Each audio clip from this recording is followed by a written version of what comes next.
Who would be a Wolves fan, eh? On goes ball. Speedball might yet win it here for Wolves. Flash in the shot. What a goal! For you in all its magnificence.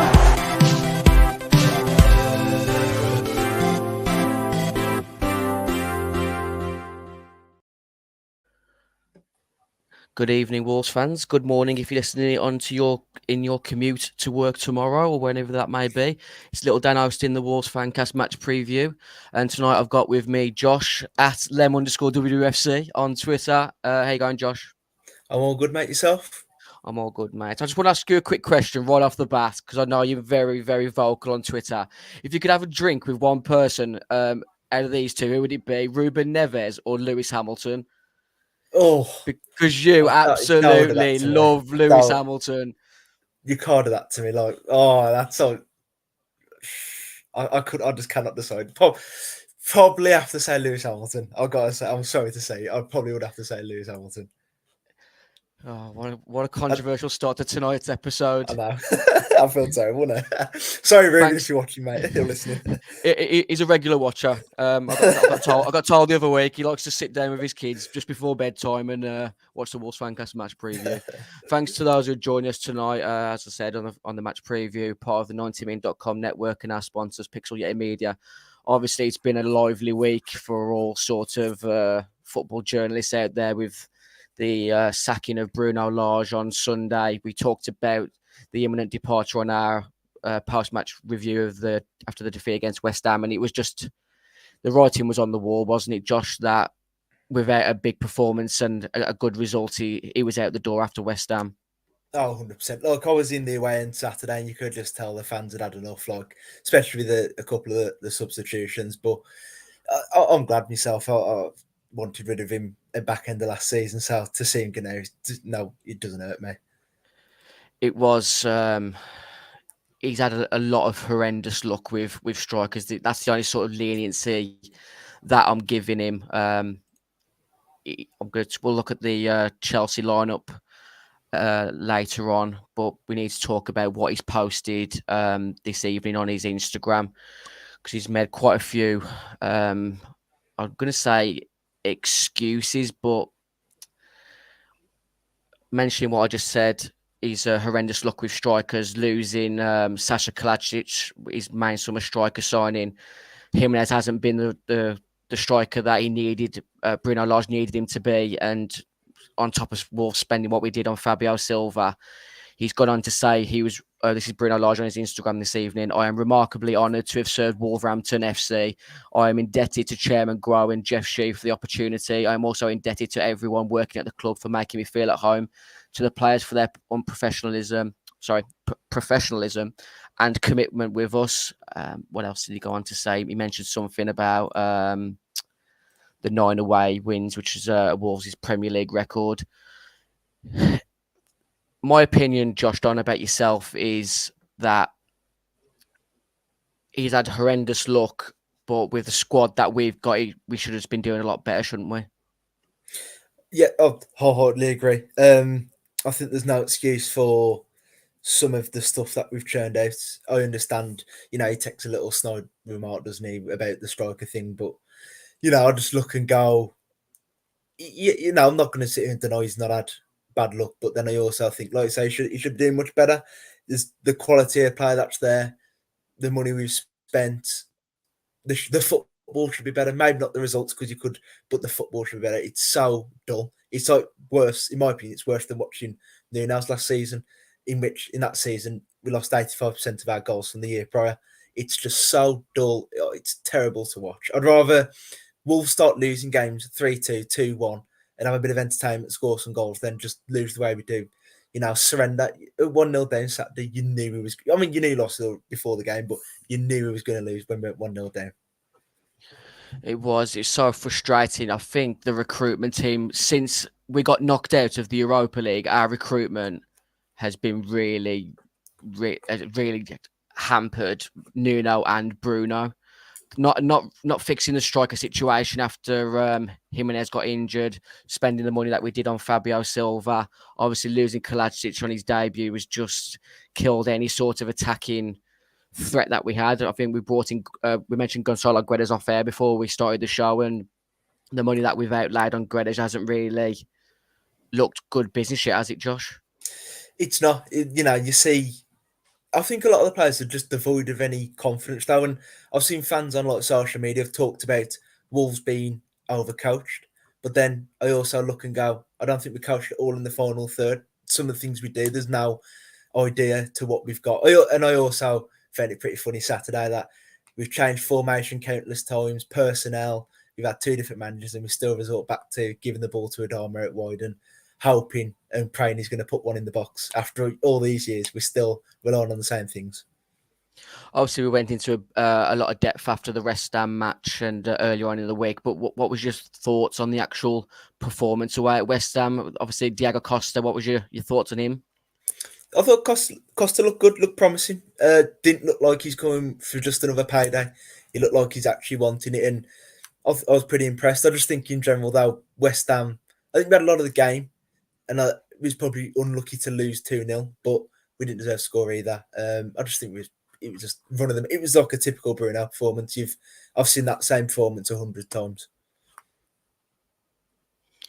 We've got joining myself and Josh tonight, Guni from Man Knows Football, the YouTube channel. I'd advise you, if you're a massive fan of football, to go and follow this guy, subscribe to his channel. He's regularly on Troops AFC TV on YouTube as well. How are you going, Guni? Doing well, man. Thank you very much for having me on yet again, Josh. Good to see you, my bro. Yeah, I'm doing good. I'm on a bit of a positive one after the result that we got yesterday. Absolutely battered AC Milan in deserved fashion as well, entertaining fashion, bruv. Something we ain't seen for a minute. So I feel good, man. Not gonna lie. We'll talk a bit more in depth of obviously Saturday's fixture between Chelsea and Wolves, but what was your feelings on Diego Costa's return to the Premier League, Guni? Diego Costa is one of my all-time favorite Chelsea players. I love him to bits. Yeah, so any team getting Diego Costa was always going to get the thumbs up from me. As long as it weren't Arsenal or one of those other teams over there, I was always going to be happy for him. So I think it's a good signing for you. I still think he's got a bit of a point to prove. Since he left Chelsea, he has been a little quiet by his standards.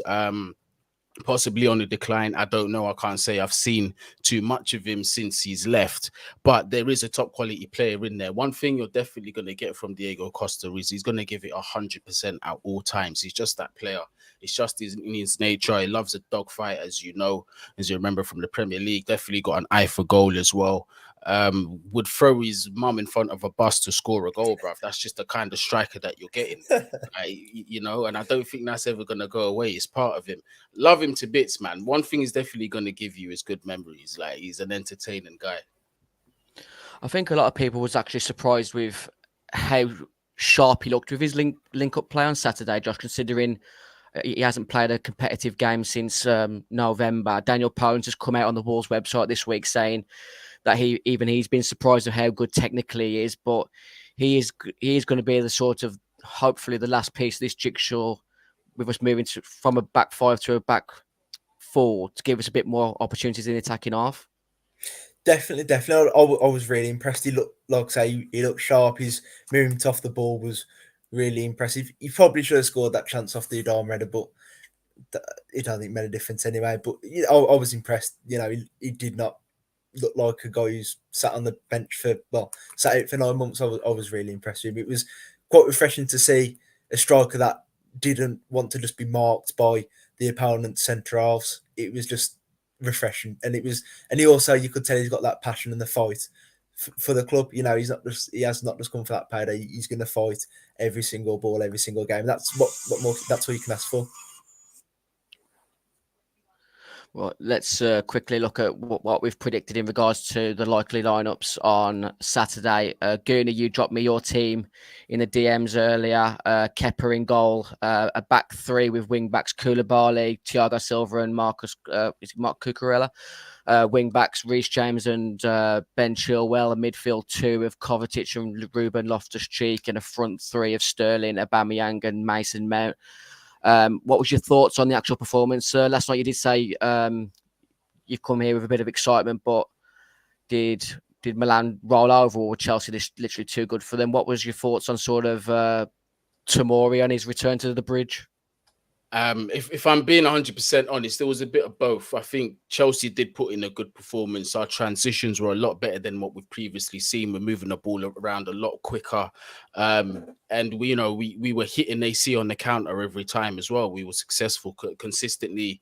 Overloaded them as well. 5v4s. They tried to switch it up to a back three, obviously, which is a back five, to counter that, and then Potter, with his tactical masterclass, changed it up again with the front three. So it was a great performance altogether, and it just showed just how on point that Graham Potter is. But I say that to say this: AC Milan, they didn't impress me. That midfield, I expected way more from them. I thought Benacer had a terrible game. Terrible game. Was by far one of the worst players on the pitch. Tonali, by his standard, only posed a threat possibly once or twice. But yeah, by AC Milan standards, I don't think they were at their best, no. But still, you got to put the goals away, man. Tomori on his return, I think it's a night to forget for him, to tell you the truth, especially for the Aubameyang goal. I think he's partly at fault with that. His body shape was completely wrong. Got to the ball late as well. It was just messy from him. A couple times he'd been beaten as well. It wasn't his best performance. I know he's a better player than that, but if Gareth Southgate was watching that, he's definitely not going to be too happy with himself. Devastating sort of news. I'm not sure the extent of the injury yet, but losing Wesley Fofana is a massive blow. Is that why you've got Mark? Is it Mark or Marcus Cucurella? It's Mark. I'd switch Cucurella and Koulibaly around, so I'd have Cucurella as the left centre back rather than the right on the yeah, perfect. But yeah, Fofana is a big blow, but we got the news today that it's not as bad as first feared. It's not going to be a long layoff. It is going to be between 4 and 6 weeks, which is a lot better than what was going round, because some were saying it could be laid off for months, damage to the ligament or whatever. But thank goodness it's just a bruise. I think it's a bruised knee ligament or something like that. 4 to 6 weeks, so he should be back in 4 to 6 weeks is still a long time, but he should be back anyway for this season. So we've got a bit of a defensive conundrum on Saturday, haven't we, Josh? With obviously Nathan Collins still suspended, Ruben Libero Neves is suspended. I've got Totti Gomez in at right centre back next to Kilman. Do you see it being anything different to that back four there, which I've got Semedo at right back, and then I've put Johnny back in at left back? I'd totally agree with that starting 11. It'd be quite interesting to see if they do. Obviously, these two coaches come in and how involved they are normally in training. It'd be interesting to see if they actually pick Totti, whether maybe Bruno was being too harsh or whatever. That'd be really interesting to see whether just what happens, because obviously say they go and play a 5 at the back or something outrageous, then you're looking at, well, maybe they aren't very good at all. But it'd be interesting to see. I'd pick that team. I don't think there's not much else you can do really, unless you're going to put Pedence in for Guedes, but other than that, the options are severely limited. Yeah, I think Bruno did mention before West Ham that he's been reluctant to use Totti due to Totti's lack of a pre-season. Yersin Mosquera has not really featured. I don't think he has made a Premier League appearance yet, has he? I think he got taken off injured in the Carabao Cup at home to Tottenham last season. But you mentioned there maybe the possibility of Podence starting. I've got a midfield three of Matinho, Boubacar Traore and Mateus, Guedes, Adama and Diego Costa as a front three. My biggest concern is Gonzalo Guedes coming up on that side against Reece James. I'm not sure Guedes has got the defensive capabilities to cope with that. So you did mention maybe is a Wolves going back to a back five a possibility? Maybe we could. I don't even know. You could play as a sort of sweeper. You could put sort of Kilman at centre back and bring Mosquera in at left centre back just to maybe shore up a bit more defensively. But as I just said, I think Guedes coming up against Reece James has got disaster written all over it. The other thing you could do is do something outrageous and play like Ait Nouri, like a hybrid left winger and just say your job is to, because you raised a good point about Guedes. Obviously, don't forget with his for the De Bruyne, for the first Man City goal, he just lost De Bruyne like it was nothing. So you got to. It's a good question to raise. Do you just play it now as like a hybrid left winger, left fullback, and try and help?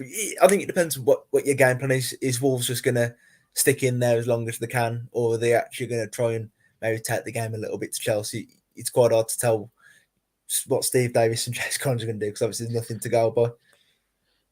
Yeah, it's a tough job for those two coming in on Saturday. We had the conversation off air, didn't we, Josh, about whether they've got the I don't really want to say minerals, because it's not really fair to say that, but it's a difficult decision on whether they actually start Diego Costa, isn't it? Well, I think you're at a great point with any manager who comes in is not going to want to lose. If we get Costa gets injured at the weekend and then he loses, and then we've lost our only striker, whoever comes in's got an absolute, a mountain to climb. So on top of what already is a huge job. So it's hard to say. You'd probably not play Costa, play Pedence as a false nine, and just run the risk of getting battered. That's all I could suggest, because you'd rather have Costa for Notts Forest than not have Costa, because other than that, again, you just don't see where the goals are going to come from. I got a bit of flack on Twitter for slating Bruno for not starting Diego Costa. I felt on Saturday he should have been given at least 45 minutes, but it's like you said, it's a tightrope situation, isn't it, with Diego Costa at the moment due to his inactivity over the last year. And I just think if we can get Adama and Diego Costa on the pitch, if we can just try and nick a goal early and then just defend for our lives after, I think that's our only sort of way forward on Saturday. We've mentioned our defensive conundrum, Guni, because obviously we've lost Nathan Collins and makeshift defender Ruben Neves. But what's that front three sort of movement? Is this a rigid front three? You got Sterling on the left and Mason Mount on the right, or are they constantly interchanging? Very fluid, yeah, it's very fluid. It's interchanging at all times, and Mason has got sort of a unique kind of role where, like, although on paper he is starting quite far forward, in the defensive phase he does drop into that midfield and make it a free in that middle with Kovacic and Loftus-Cheek, where Sterling and Aubameyang then go a little bit more central. Aubameyang more advanced, and Sterling would be the second striker, sort of, that'll be running off the striker, if anything, on the counter. But in that, I think on the attacking phase, if you do go back to the trident there, Aubameyang there, yeah, perfect. And you put, what we'll be looking to do is, obviously we don't attack as just the three, we attack as the five. So the wing backs are just going to push up. Reece James obviously is going to be part of that, as is Ben Chilwell. It's going to be part of that. They like to play quite parallel to each other in the attack. So that's just going to give us numbers forward, and that goes with Graham Potter's philosophy. He does like to overload the defense. He does like to put numbers forward. Obviously you're 5 versus 4, but I see you're dropping back some of your midfielders, and that's where we're going to get the help of, your Kovacic's and your Loftus-Cheeks. Obviously, they can't both go too far forward because we risk getting hit on the counter. So one is going to have to stay slightly further back than the other one, because we don't actually have a natural sitting DM. That's something that quite worries me in the squad. But behind them, obviously, you've got Cucurella, Thiago Silva, Koulibaly and Cucurella will push up slightly towards the halfway line, I believe, as well. Thiago Silva just being there as the sweeper. So, yeah, I think really what we're going to be looking to do is just overload whatever side that we're trying to play against, and just, occupy, 2v1s and try and get triangles around certain players. That's just Graham Potter football, really, isn't it? Quite similar to what Thomas Tuchel was doing.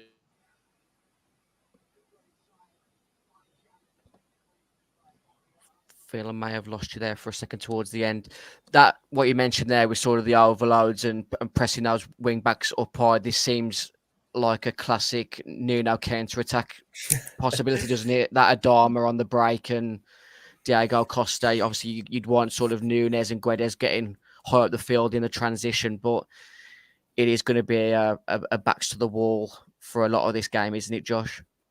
Oh, I think if you offered me a 2-0 loss now, I'll probably take it.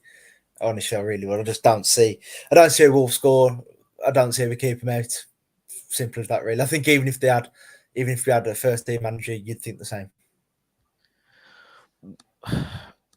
is that same sort of mindset for you, Guni, going into Saturday? Is that anything less than a win? A high scoring win's a disappointment. I wouldn't say a high scoring win because I don't like to, disrespect Wolves in the sense that you lot are a bad defensive team. You're not. Like, we've found it difficult to score against you as we've been free flowing against you. It's a funny one against you lot, but I do expect there to be goals, certainly from our side. We're in good goal scoring form as well. Reece James coming into some good form, as you've seen. Aubameyang, 2 goals on the trot can only be a good thing. Raheem Sterling as well. He's been a good addition for us. So I do expect to see a couple goals in this game, man. I'm not gonna lie. You mentioned Powdens earlier on, Josh, in a false 9. It's not really the sort of thing that we want to be seeing on Saturday, isn't it? That I think that would set a lot of people up for negative vibes before we've even kicked off. But the lack of a striker has been clearly evident this season under Bruno, and obviously we've been without Fabio Silva this season. What did you make of his performance tonight against West Ham? The bits that I watch, you look good, and like say that chance that's floating around Twitter where Areola makes like a great save. He would never have done what he did tonight in his first 2 seasons. The way he got in between the 2 centre halves, got the header. You just would never have seen it. So it's impressive. He looks like he's bulked up and he's definitely improved his game. It's been a good loan in terms of for him, probably personally, but for us in there, just like, every time I see him score, I'm like, what could have been? But I think it's for the better. Unfortunately, we've got Jimenez who's injured and Kalajdzic who's injured and Diego Costa, but he's so unknown. It's such an unknown quantity. What do we do with him? Because you could easily play him Saturday and he could play every game for the rest of the season. You go, no injury problems, but the risk that we're taking, especially for Saturday's game, it's unlikely we're going to win. You got to balance that risk-free reward. Whereas, look, your Forest, you might go, it's definitely there. We should play him because that's a much bigger game for us. Yeah, it's a massive decision for the interim guys on Saturday to make. Guni, I just want to talk about Diego Costa again, because is there anything that would rise the fear within your soul if Chelsea, after an error, haven't brought Wolves down and Wolves make that substitution and Diego Costa is coming onto the pitch? There's several things that would make me shit my pants. One is Jorginho being on the pitch while that happens, and 2 is Azpilicueta also being on the pitch while that happens, because at that point I believe we become much more vulnerable. The reason why I bring up Jorginho in this is because he's not an athletic player. He doesn't get around the pitch quite a bit, nor is he very physical. Sometimes he can be, sometimes he does win the ball, but more times out of 10, he doesn't. So if that midfield gets bypassed, as you know, that puts more pressure on that defense, which is going to tempt them to step out. Diego Costa is a smart striker. He's not going to try and isolate Koulibaly. He's not going to try and isolate Thiago Silva. He's going to try and isolate Azpilicueta, who, I'm not trying to disrespect him, but at this stage in his career is the weak link between the 3, which is what any top striker is going to do. Ronaldo used to do things like that all the time. He used to identify the weak link and used to target it all the time. So I think he's going to do something similar there if that's the case. So that's what would really scare me. Another thing as well is Koulibaly has proven to be a bit rash. He is susceptible to a yellow card yesterday against AC Milan. Quite a few early fouls. He was lucky not to get booked. The ref was quite patient with him, but he's got to avoid doing that. Diego Costa's got that psychology about him where he knows how to get under players' skins. He knows the dark arts of football. Do you know what I mean? So we have to see whether Koulibaly is going to fall into that trap. I know Thiago Silva is very experienced. He might not necessarily do that. Koulibaly, yes, he's got experience, but for me, he's a bit of an unknown element in terms of that. So it remains to be seen. So there's a lot of tricks up Diego Costa's pocket, man, 100%. We've had obviously quite a few comments tonight. Dean Marsden saying Ryan Aït-Nouri at left back isn't a bad shout. Could go all out attack with a 4-2-3-1. Boubacar Traore, box to box with Powdens in at the number 10. I think Daniel Powdens' best position for Wolves in the future is in that number 10 role, Josh. But on Saturday, are we able to have that sort of luxury of him in the number 10, or I think it's so hard to say. It is hard to say because you think, well, sometimes the best form of defense is attack, and you think, why not just go and have a go and just show something, give the fans something to cheer about. We're unlikely to win anyway, so why not have a go? Play 4-2-3-1, two midfielders. I mean, I find it quite interesting that I think Nunes has looked his best so far when he's played with just one bloke next to him in the midfield. I think it feels like 4-3-3. It's a bit too overcrowded with technicians in there for all. It's like Neves doing the defensive work. I don't know. It just feels a bit overcrowded and a bit too. Everyone's a bit samey, and I'm like, I'd like to see drop that midfielder. Like I said, obviously it would be Martinez. You're not going to drop Neves or Nunes.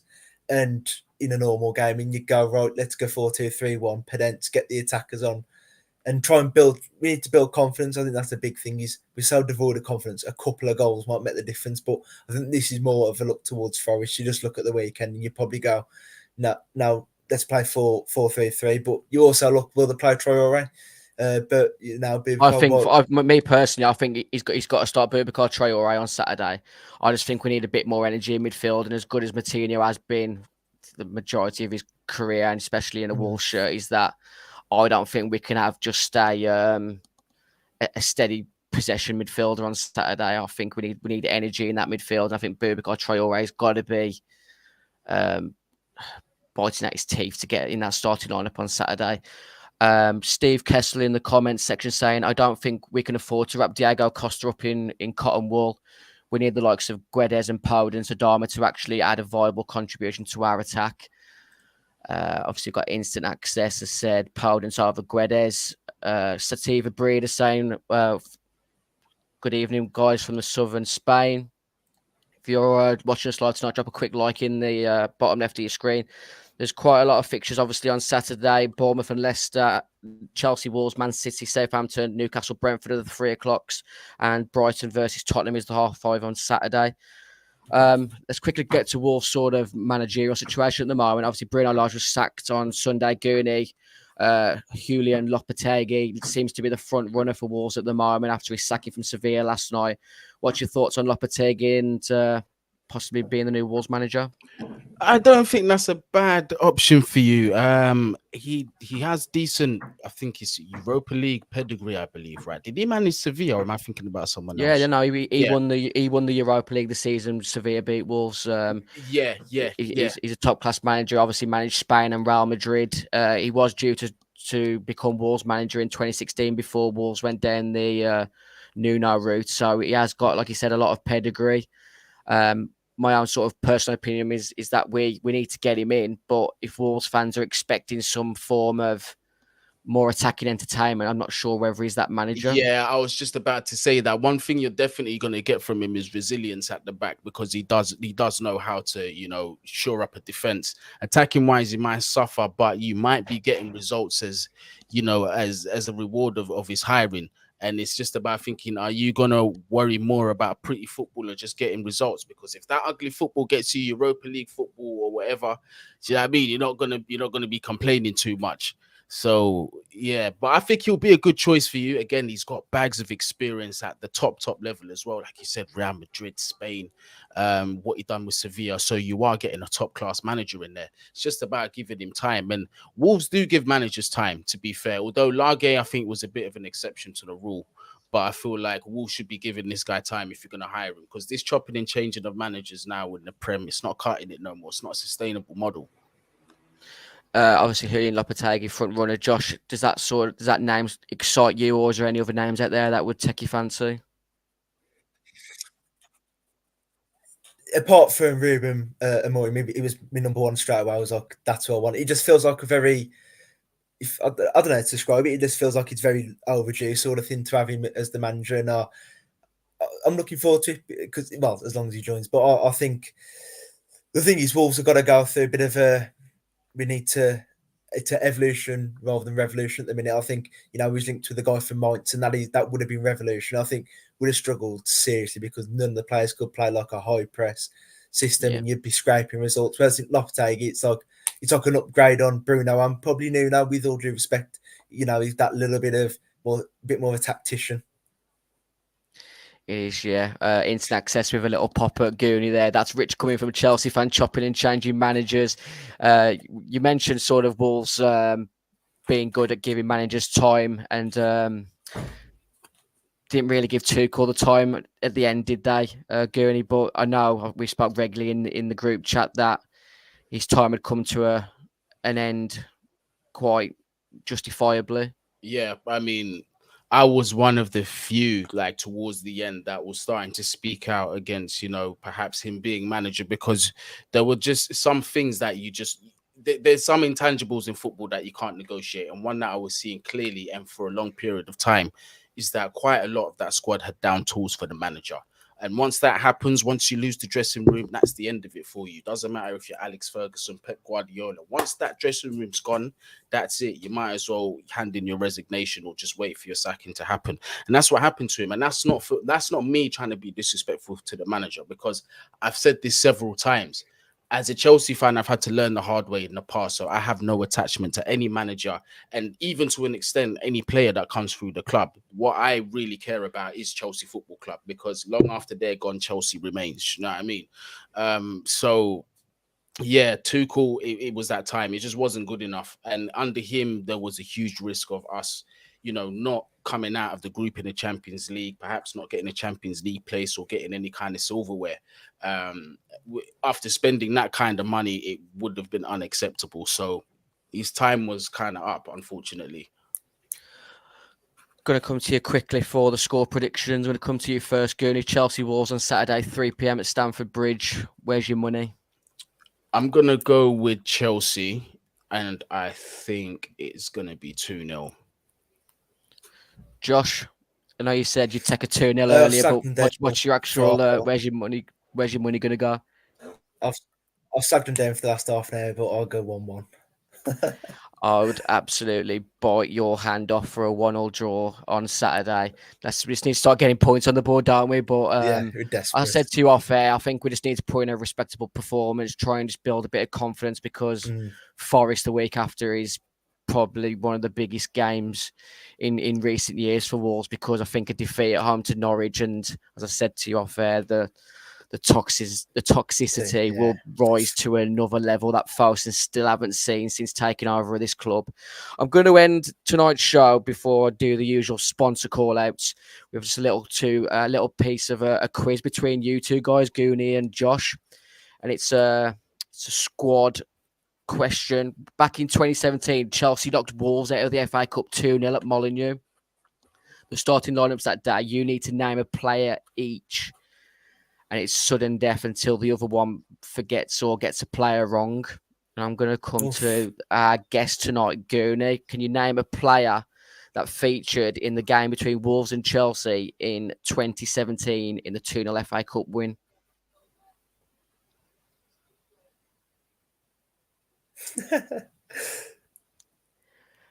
You've left yourself on mute. Pedro, I believe Pedro scored as well in that game. If my memory, I think he did. He?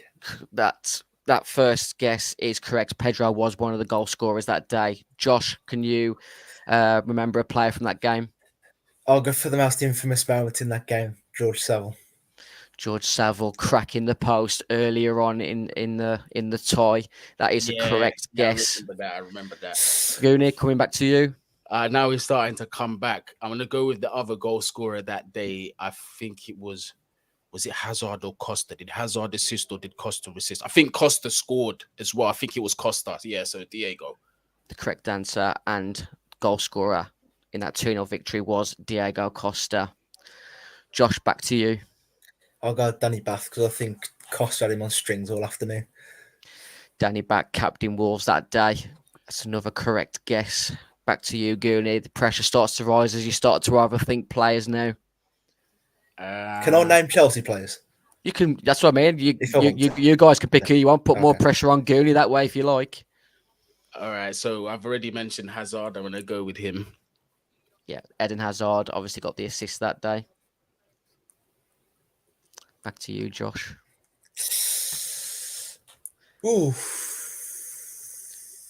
Helder Costa.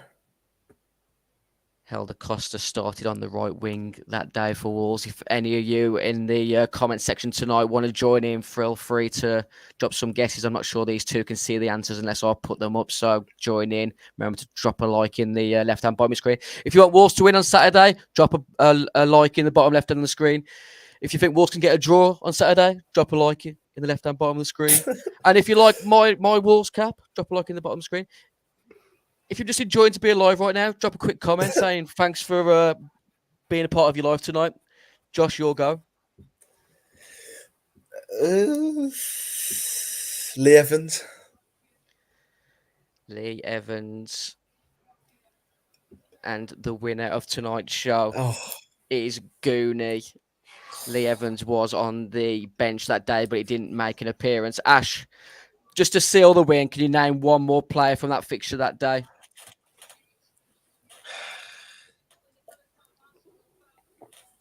Fabregas is magic. He wears a magic hat. He could have played for Arsenal, but he said no. If that, Yes, Fabregas was a correct guess. You could have had Josh. You could have had players like Carl Akimi. Connor Cody was right back that evening. Danny Bat's centre half partner was Courtney House, left back Matt Doherty, midfield three of Dave Edwards, Jack Price, and George Saville. You've already mentioned Helder Costa, and his two front men partners that day were John Daddy Bodvarsson and Andy Vyman. I was trying to think of attackers, I just could not. Guys, thanks for joining the Wolves Fancast match preview tonight as part of the 90 Min Network and our official sponsors, Pixel Yeti Media. Guni, thanks for joining us tonight. I'll be speaking to you in the group chat, hopefully on Saturday, but if Wolves lose, I will be off grid for a few hours. Man, appreciate it. It's always good to be on the platform. Thanks for inviting me back on, man. Tell everyone where to follow and subscribe you again. Man Knows Football on YouTube, Man Knows Football on Instagram, Man Knows Football on TikTok as well. Man Know Football on Twitter. So drop the S on Twitter. That's because I didn't have enough characters to get Man Knows Football. So that's where you can find us. See, it's good night from me and Josh. Up the Wolves. All right.